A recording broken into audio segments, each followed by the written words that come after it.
Existem momentos que a gente pode desejar o impossível, e hoje eu desejaria que o tempo parasse, para que nós ficássemos nesse êxtase que todos nós estamos vivendo como almas irmãs, unidas num objetivo muito superior do que as nossas vidas, porque o todo sempre é muito maior do que todas as partes.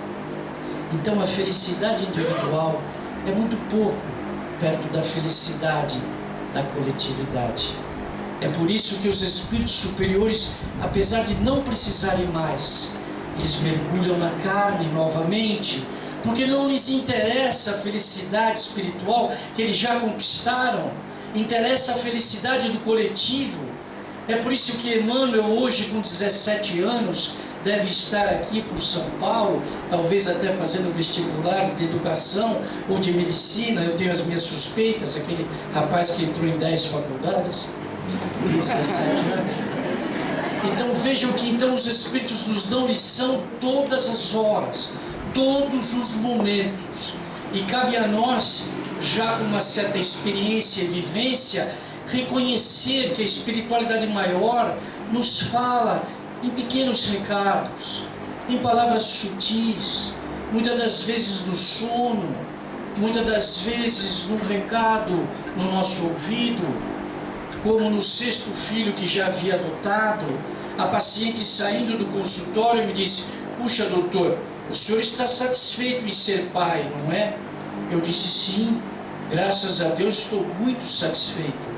Quando ela saiu, eu fiz minha prece e ouvi no meu ouvido: então você não vai ser meu pai?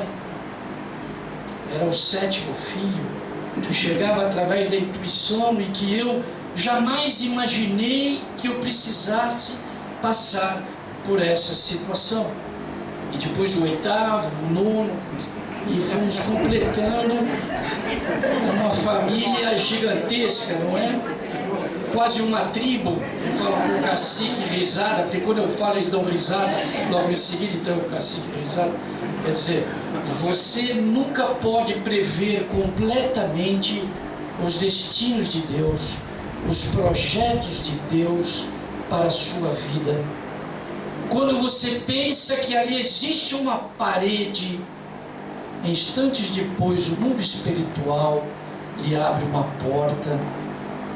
Então falar de religião e de cura, para mim que trabalho com esse tema há 40 anos, é sempre uma novidade, porque a cada paciente, a cada situação, a cada obsessor que nós atendemos nesses 35 anos de trabalho desobsessivo, quer com as crianças, que há 14 anos trabalhamos trabalho de desobsessão infantil, e há mais de 30 anos em trabalho de desobsessão de adultos, a cada momento o mundo espiritual lhe revela uma nova proposta.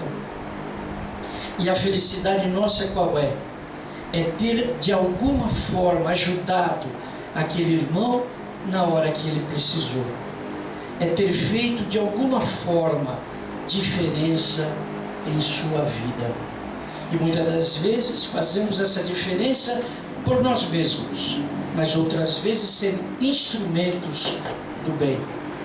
Aquilo que acontece através de nós e leva aquela pessoa ao momento de cura, ao momento de encaminhamento, à parte religiosa, é apenas uma parte do projeto que ela tem na vida, mas talvez tenha sido dado naquele momento o primeiro passo.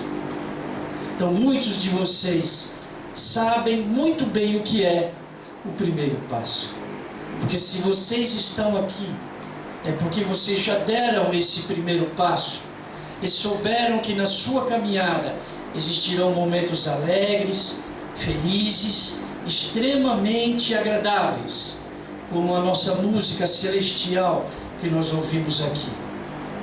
Mas infelizmente existem outras músicas que não são tão celestiais assim, mostrando que vivemos num planeta de provas e expiações. E o que é mais triste para mim, no capítulo 3, há muitas moradas, nosso querido Santo Agostinho diz que o traço que reúne todos os habitantes da terra é a rebeldia e a indisciplina. Não existe paciente mais indisciplinado que o próprio médico. Isso é o artigo do Conselho Regional de Medicina desse mês, fazendo entrevista com mais de 40 médicos graves, pessoas importantes no meio da medicina, que foram internados em diferentes hospitais com diferentes patologias, porque não cumpriram o seu tratamento médico, que os próprios colegas lhe haviam receitado. Então, falar só apenas do sistema médico tradicional, que todos nós tomamos os nossos medicamentos naturalmente, é um assunto. Mas falar de um sistema religioso de cura, principalmente segundo os métodos e princípios espíritas, é outro completamente. Porque os conceitos que nós trabalhamos, ora no sistema médico tradicional, ora no sistema religioso de cura, como eu vou falar na noite de hoje, são completamente diferentes. Desde que o primeiro homem na Terra se machucou, ele pensou: será que não existe alguém que me ajuda? Nessa hora se cortou, se machucou, quebrou uma perna. O primeiro índio que atirou uma flecha e acertou em alguém. Então o sistema de cura e religião se perdem na noite dos tempos, não é? Os nossos indígenas aqui, Tupi-Guarani, na chegada dos portugueses, tinham o seu sistema religioso de cura, acreditavam em suas divindades. Os gregos adoravam os templos de Epidauro, onde ali eram curados das doenças do corpo e da alma, Esculápio, como Deus também no mundo da medicina, tinha todas aquelas oferendas, sacrifícios e jejuns, e assim caminhou a humanidade ao longo do tempo, reconhecendo que religião e cura são praticamente conceitos muito próximos, e que a religião traz ao homem, sem dúvida, essa possibilidade de cura que nem sempre a medicina tradicional nos traz. Para isso nós precisaríamos entender alguns conceitos, não é? Quem nos ajuda nessa hora, como sempre, o Livro dos Espíritos, o Evangelho, os livros de Emmanuel. Mas eu vou mostrar apenas um momento muito próprio, diferente desses textos, que é o momento de aflição que Gesiel e Abigail passaram na prisão de Corinto, que, como vocês lembram muito bem, no ano 34, esses dois irmãos estavam ali porque seu pai, Joquebed, havia posto fogo na própria fazenda que ele possuía, porque não queria entregá-lo a Lício Munício, que era o pretor, era o governador daquela região, e havia tomado as suas propriedades de forma inadequada. E ele havia posto fogo na própria fazenda, e ao fazer isso havia incendiado uma região próxima, dos quais alguns trabalhadores desse governador haviam sido mortos. E por isso os dois estavam presos, e seu pai ali estava sendo chicoteado na frente dos dois, prestes ao seu último suspiro da morte. Gesiel vira a sua irmã e pede que ela ore para ela a oração dos aflitos. E depois eu vou dizer para vocês o porquê eu uso sempre o livro de Paulo Estevão como uma referência para mim. Eu vou lhes explicar em seguida. Oração dos aflitos. Abigail, com sua voz, erguendo os olhos a Deus, declama: Senhor Deus, Pai dos que choram, dos tristes e dos oprimidos, fortaleza dos vencidos, consolo de toda dor, embora a miséria amarga dos prantos do nosso erro, nesse mundo de desterro, clamamos por vosso amor. Nas aflições do caminho, na noite mais tormentosa, que vossa fonte generosa do bem, que nunca secará. Sois em tudo a luz eterna, da alegria e da bonança, nossa porta de esperança, que nunca se fechará. Eu pensei que na minha vida eu nunca oraria essa oração. Mas quando, pela doença do meu pai, levei-o ao hospital para que fizesse todos os exames, e meu colega cardiologista que estava de plantão, ao fazer todos os exames, me entregou aquele calhamaço de papel na mão e me disse: leve seu pai para casa, ele não tem nada. Ele morreu naquela noite. Teve um infarto fulminante às 3 horas da madrugada e ficou entre eu e minha mãe. Faleceu. Como filho e como médico, eu comecei a entender um pouco do que significa cura, que muitas das vezes é muito diferente daquilo que nós gostaríamos. Então, que cada um de vocês, na hora de suas dores e sofrimentos, não sejam egoístas como eu fui, de querer que aquela pessoa ficasse ao meu lado para sempre, porque apenas ele era meu pai e eu o amava e ele me amava. Então, muitas das vezes os nossos conceitos de cura, de saúde, de felicidade, são conceitos muito terrenos, muito presos à realidade, que a doutrina vem expandir. Quem conhece a doutrina espírita tem novas dimensões de entendimento. Religião é um conjunto de práticas e princípios que regem a relação do Criador e da criatura. Talvez seja esse o conceito mais maravilhoso que eu tenha visto na Terra, conjunto de práticas e princípios que regem a relação entre a criatura e o Criador. E essa religião tem a função de manter esse laço entre o Criador e a criatura, entre o Pai e o Filho, permanentemente em sintonia. E não é Deus que sai da nossa sintonia, somos nós que saímos da sintonia divina, somos nós que esquecemos os propósitos superiores da nossa consciência.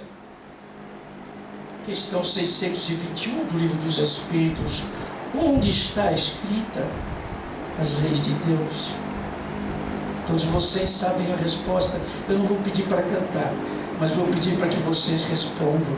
Vamos lá? Onde estão escritas as leis de Deus?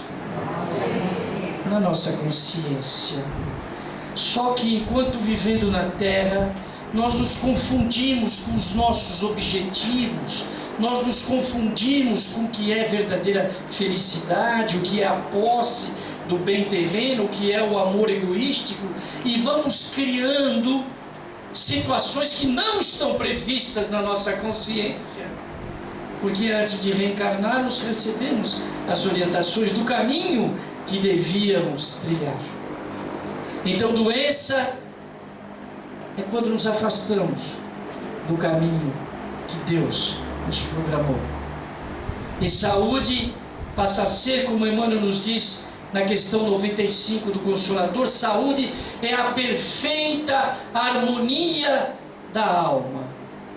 Quem estiver em perfeita harmonia, por favor, levante a mão. Então concluímos com Emmanuel que todos somos doentes em busca da cura. Viu como é fácil? Quando a gente esquece os nossos desejos egoísticos, como é fácil voltar ao trilho que Deus programou para nós, aos conhecimentos que Deus programou para nós. Só que quando nós amamos, quando nós desejamos, quando nós temos um compromisso profissional, eu nunca me esqueço, o primeiro paciente que morreu em minhas mãos, eu tive uma sensação de fracasso enorme, porque eu fui ensinado pela medicina materialista a lutar contra todos os meios contra a morte.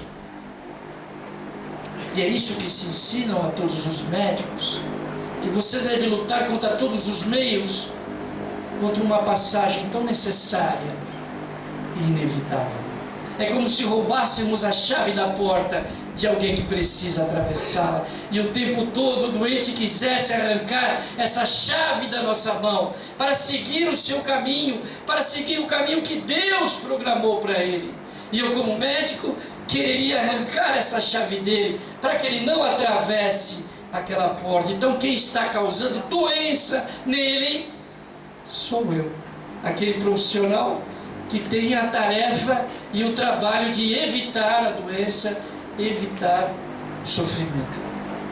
Então é por isso que é muito importante que nós tenhamos, ao lado desses conceitos, sempre um sistema religioso, filosófico, dos mais importantes que a humanidade tem.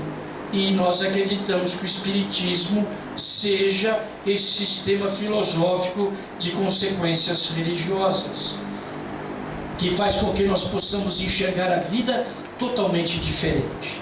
E onde é que nós aprendemos esse sistema filosófico? Eu vou na faculdade para aprender esse sistema. O médico, o profissional, o psicólogo, o educador precisa frequentar a faculdade, não é assim? Para ganhar os créditos naturais da sua profissão, o advogado e todos eles. E onde é que eu venho aprender esse sistema filosófico religioso de cura? Onde eu venho? Na casa espírita, não é isso? Todos vocês vêm aqui às quartas-feiras para quê? Para aprender esse sistema filosófico religioso de cura e praticá-lo. Todas as quartas-feiras e em outras reuniões da casa, como sexta-feira à tarde também, aqui é praticado um sistema religioso de cura fiel aos princípios espíritas e que pode estar promovendo muito mais saúde do que essa vacina que está sendo dada. Aí está todo mundo preocupadíssimo com a vacina, não é? Quando na verdade, quando vocês entraram, a vacina que vocês precisavam estava lá na livraria. Todos os livros que estão lá, o que são? Todos os livros que estão lá, o que são? Vacinas. Porque preventivamente esses livros irão orientá-los dos erros que nós podemos cometer. E essa é a função da vacina, é prevenir-nos das doenças mais graves. Então, se tiver lá uma vacina contra o orgulho, eu tomo uma dose todo dia. Contra o egoísmo também, não é? Então, a verdadeira tarefa dessa filosofia religiosa não é apenas trabalhar no sistema de tratamento e possível cura de seus pacientes, mas principalmente no aspecto preventivo. Preventivo. E o que é mais interessante é que ao entrar nesse sistema religioso de cura, eu aprendo duas coisas: que eu sou responsável pelas minhas enfermidades. Não foi minha esposa, não foi meu filho, não foi meu pai, não foi minha mãe que causou a minha enfermidade. Não. Eu sou o arquiteto do meu destino. Eu traço todas as linhas da minha evolução. Então eu sou o responsável por atitudes desequilibradas que no presente sofro apenas as consequências. E o que é mais interessante, eu não sou apenas o culpado de minha própria enfermidade, mas eu sou o principal agente de cura. Evidentemente que muitos queriam ser aqui na porta mulher hemorrágica, não é verdade? Nós gostaríamos de entrar com nossas enfermidades, como está escrito no Evangelho segundo o Espiritismo. Andou mais de 12 anos em diferentes médicos, havia gasto todos os seus bens e não encontrava a solução para a sua enfermidade. E naquela multidão, naquele encontro com todas aquelas pessoas, não dirigiu uma única palavra ao Mestre, mas apenas tocou as suas vestes. Capítulo 15, Gênesis, a cura da mulher hemorrágica, todos vocês conhecem. Kardec então nos mostra a importância da fé como uma força atrativa. Eu digo isso aos meus pacientes que me procuram com homeopatia pela primeira vez. Você não precisa acreditar, você só precisa tomar. Então no começo, a fé é algo ainda pequeno. É preciso o sofrimento trabalhar, é preciso a dificuldade passar, é preciso o tempo se acumular para que ela cresça. E uma vez, quando bem alta, como aquele grão de mostarda do potencial virtuoso que transformou-se numa árvore frondosa, ela é o exemplo da mulher hemorrágica que tocou apenas as vestes do mestre. E tal era a sua fé e força atrativa que ela se curou instantaneamente. Aí já está uma diferença de cura e milagre. Porque cura é um processo demorado de retorno à saúde, e milagre é instantâneo. Então todos nós gostaríamos que ali na escada tivesse o espírito do seu Espartaco ou o Batuíra, que a gente chegasse ali e tocasse as vestes para que instantaneamente nós nos curássemos. Mas não é assim. Não é tão simples assim, não é verdade? Na nossa inocência, nós gostaríamos que o outro fosse responsável por nossa cura. Não é. O outro não foi responsável por nossas enfermidades. Então, nós é que temos que assumi-las com o nosso propósito de cura. O centro espírita, eu costumo dizer, tem 5 funções, extremamente simples, não é? É um templo de orações, é uma escola de almas, não é? É um hospital onde nós exercemos esse sistema religioso de cura, e é uma oficina onde nós temos oportunidade do trabalho, não é? Todos nós aqui adoramos ir lá na distribuição, distribuir os mantimentos, da sopa, do trabalho assistencial, do passe, como eu disse. O passista muitas das vezes se comporta como Ananias, o servidor anônimo, que na hora de mais sofrimento e dor, era justamente aquele inimigo que ele devia curar. Não é isso? Porque Paulo tinha ido à cidade de Damasco para prender Ananias e matá-lo. E Jesus aparece e ele diz: Ananias, ele está na rua direita, uma pensãozinha, sozinho, cego. Vai lá e cure-o, só isso. Só essa tarefa. Se você acha que a sua tarefa é grande, pense na de Ananias, quando Jesus aparece para ele e diz: Ananias, vá a essa pensão e cure Paulo, porque eu preciso dele. Então vejam as vezes que servidores anônimos passaram nas nossas vidas em muitas e muitas horas difíceis e depois desapareceram da história, como esse sapateiro de Emaús desaparece, mas o seu trabalho ali ficou naquele personagem que, por ser extremamente orgulhoso, precisava uma cirurgia de catarata nas suas escamas espirituais. E o passe daquele irmão, que é um dos grandes recursos da nossa terapêutica espírita, de um sistema religioso de cura aplicado nessa casa todos os dias de forma gratuita, foi fundamental para ele e também é fundamental para nós. Somos nós é que não sabemos valorizá-lo, somos nós é que não damos a devida importância do sacrifício desses servidores que ficam naquela câmara silenciosamente aguardando a nossa chegada e transmitindo os seus melhores fluidos de amor e de carinho. Entramos ali, saímos correndo e nem damos importância ao momento tão maravilhoso que ali se concedeu. Quando então devemos entrar como num centro cirúrgico, completamente paramentados, para então aproveitar esse momento tão importante da cura. Outro momento muito importante desse sistema religioso de cura é a palestra. Vocês aqui estão nesse momento felizes em seus corações. É claro que a cadeira é ruim, eu também estive aí outro dia, a cadeira é dura, a coluna sai daqui chorando, tudo bem, o calor também, mas são pequenas vicissitudes da vida material. Questão 132 do Livro dos Espíritos. Qual o objetivo da encarnação? O objetivo da encarnação é chegar-vos à perfeição, mas para isso tem-vos que passar pequenas vicissitudes da vida material. Então eu me lembro dessa cadeira onde vocês estão sentados. Sempre que eu leio esse trecho do Livro dos Espíritos, essa cadeira não sai da minha memória, como um momento de dor e sofrimento que a gente passa para uma finalidade maior, algo que é bem próprio. Vocês estão entendendo por que eles não trocam essa cadeira?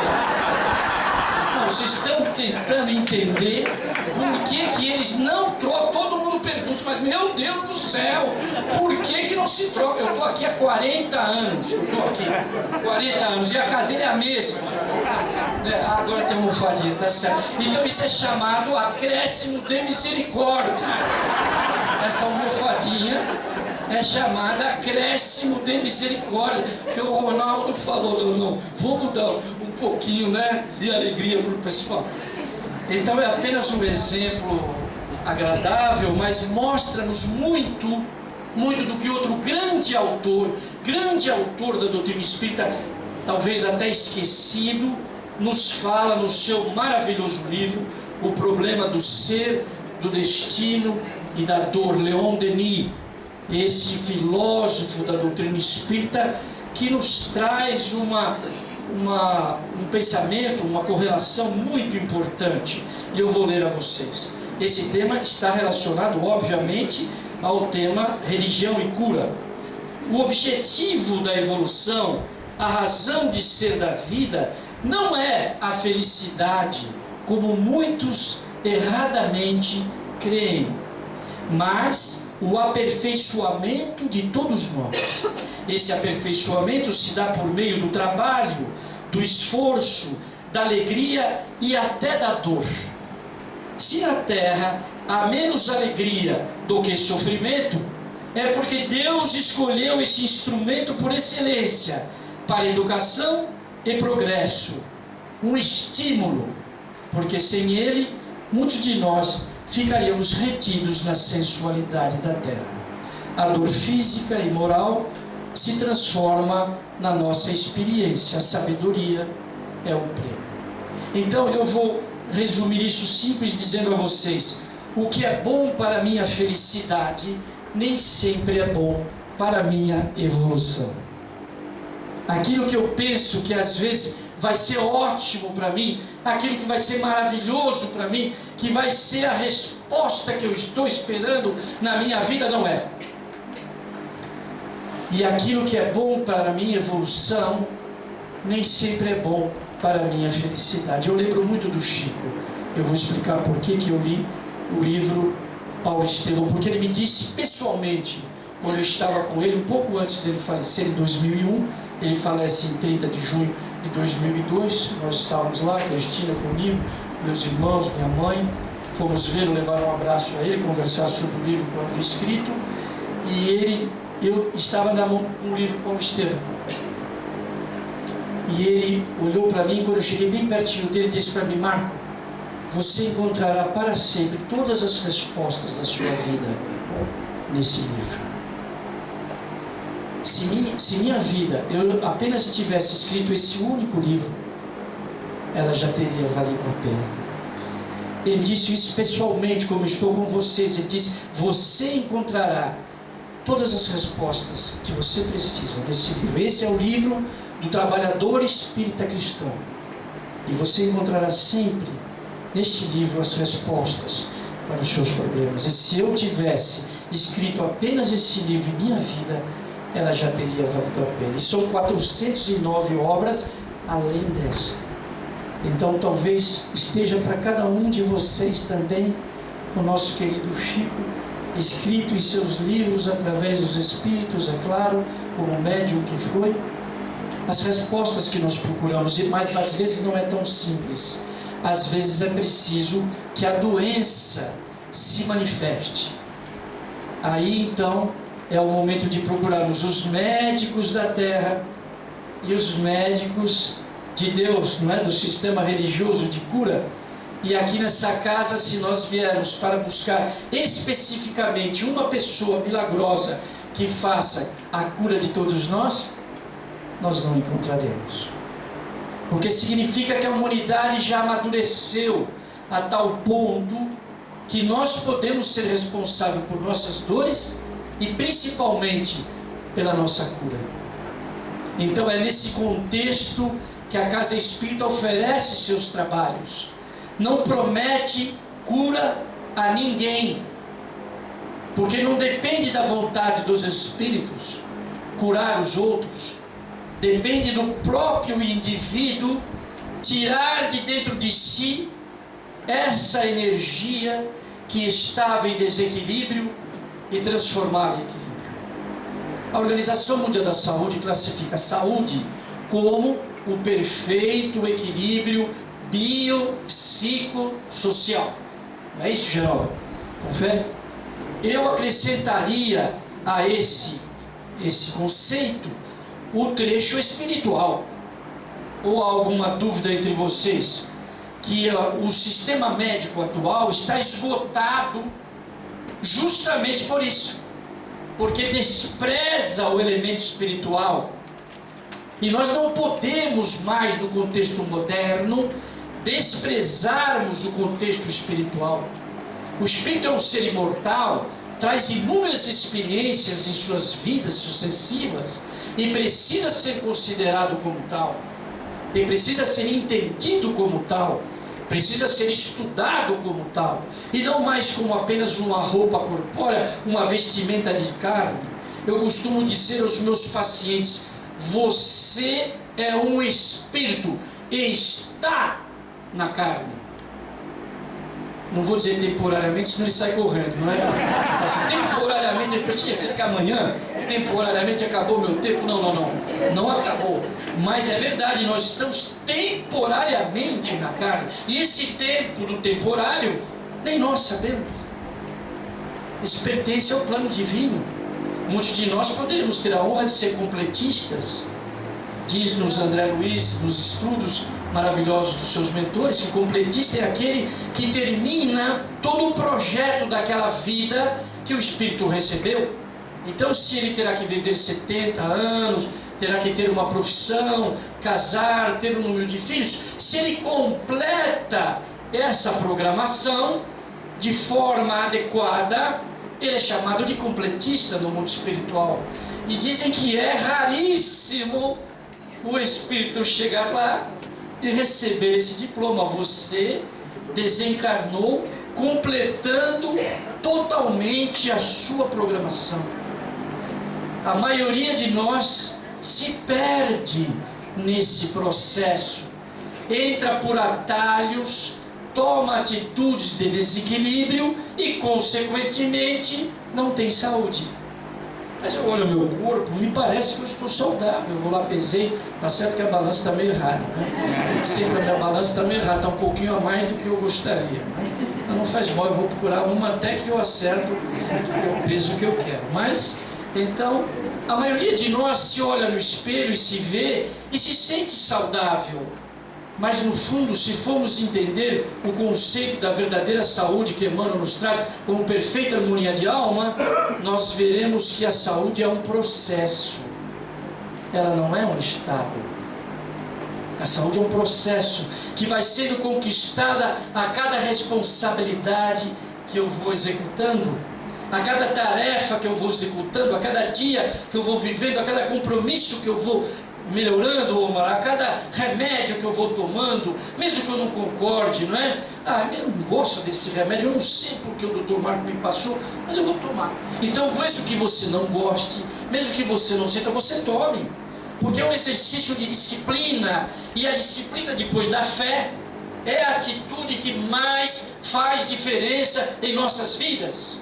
O que a gente vê no paciente? Basta ele melhorar, ele faz o quê? Ele para o tratamento.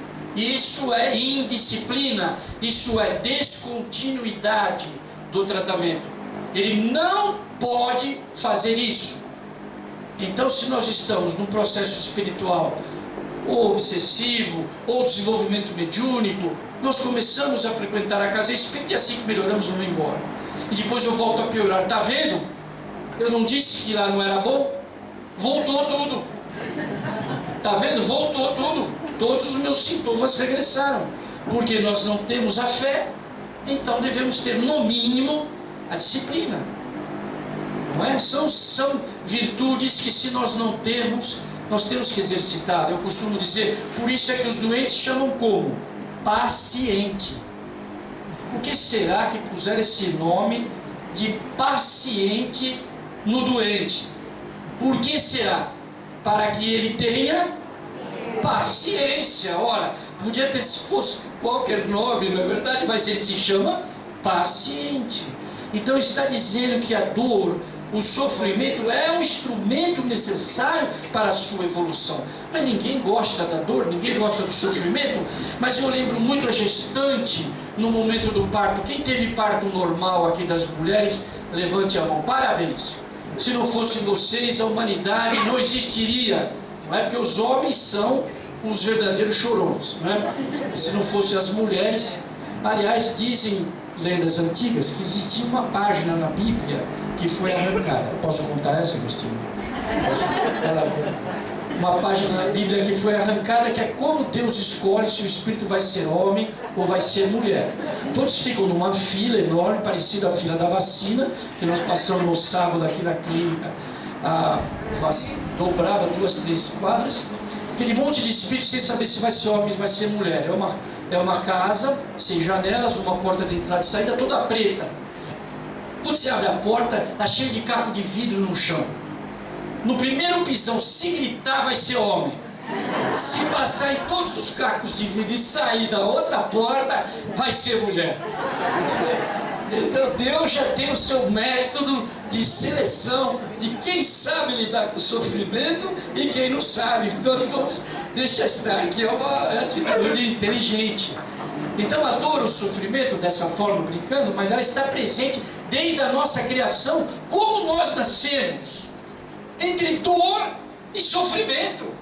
Tá certo que tem anestesia hoje lá para não sentir dor e sofrimento, mas minimamente o nascimento dos espíritos se faz dentro de um momento de dor e sofrimento. A gestação é um desconforto por 9 meses, não é? É uma sessão de materialização, como eu costumo dizer, porque é o único túnel que o espírito entra por uma ponta e sai na outra ponta. Sai da dimensão espiritual e entra na dimensão material. Não existe outra porta, não existe outro túnel. Algum de vocês conhece? Esse túnel se chama útero. Ele entra 9 meses, 9 meses demora a sua travessia, ele sai em outra dimensão e aí vive 60, 70, 80 anos entre dor e sofrimento, necessidade para conquistar a sua evolução espiritual. É isso que nós precisamos entender, que toda dor, que todo sofrimento, que toda doença, muitas das vezes, é apenas uma limpeza das situações que nós trazemos do passado. Se não existem causas nessa vida, como Deus é permanentemente justo, bom, misericordioso, a causa das nossas aflições são legítimas, mesmo que a gente não concorde com elas. E nesse momento, ao buscarmos um sistema religioso de cura, ele vai fazer o quê? Ele vai potencializar as nossas energias curativas. Vocês estão entendendo por que vocês estão aqui? Para diminuir suas dores e sofrimentos, conquistarem sua evolução, tudo isso é claro, mas principalmente potencializarem as energias curativas que cada um de vocês tem dentro de si e não acredita. Jesus resumiu isso com uma frase extremamente difícil da gente entender, Geraldo: vós sois deuses. Essa frase me perturba porque ela tem uma imensidão, uma complexidade enorme. Mas vamos reduzi-la na área da cura. Vocês são remédio para os outros e para você mesmo. E o que é mais interessante, quanto mais eu me interesso na cura do próximo, mais a minha cura está próxima. Pode parecer até, não é? Uma frase que se põe as palavras próximas, mas quanto mais eu trabalho no bem-estar alheio, mais eu conquisto o meu bem-estar. Quanto mais eu me fecho dentro do egoísmo, dentro das minhas características, exigindo minha cura imediata, mais ela se afasta de mim. Então o próximo não é apenas o objeto do meu trabalho de caridade. O próximo é o objeto da minha cura pessoal. Vocês estão entendendo a dimensão das palavras do Cristo? E onde a gente aprende isso? Numa casa como o Batuíra, onde a gente encontra orientações, literaturas para fazer as nossas conclusões. Como eu costumo dizer, a conquista da evolução é intransferível. Não basta você saber a doutrina. Se sua mulher não sabe, se seu filho não sabe, eles sofrerão também. Porque cada um precisa conquistar a sua própria evolução. Por mais que nos doa, como dói a mim quando faço evangelho de casa, muitos dos meus filhos não frequentam o evangelho, não gostam da doutrina espírita e não frequentam. Pode vos parecer que eu falando aqui na frente, minha esposa aqui na frente, em casa todos os nossos filhos são espíritas. Não são. Muitos não querem nem ouvir falar sobre doutrina espírita. E isso não nos magoa. Você acha que eu fico aqui na frente de todos vocês confortável por saber que meus filhos muitas das vezes não querem pertencer nem ao evangelho? Quando eu os convido ao evangelho no domingo, eles levantam e saem. Eu tenho um tesouro na minha casa e quero oferecer a eles, e eles não querem. Eles não querem, eles querem ficar na internet, naquele zap falando um monte de bobagem que não leva a nada. E a gente oferecendo o banquete do evangelho, da prece, da oração, do passe, da água fluidificada em casa. Porque eles falam, não tenho tempo para ir no centro, não tem problema, a gente faz o evangelho agora. Agora você tem tempo?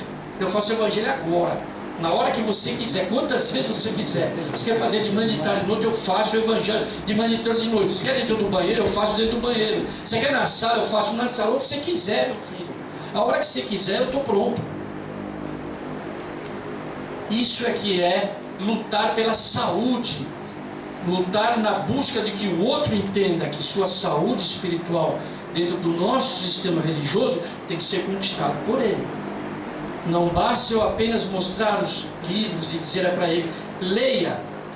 Eu tenho uma biblioteca em casa enorme, como vocês podem imaginar. Pego os livros e dou na mão deles para eles lerem. Nenhum lê um único livro. Um único. Nem o Nosso Lar. É considerado o livro mais simples, não é? Que a maioria de nós, quando vem para a doutrina, é orientada. Mas não é por isso que a gente desiste, porque o nosso compromisso é muito além da família.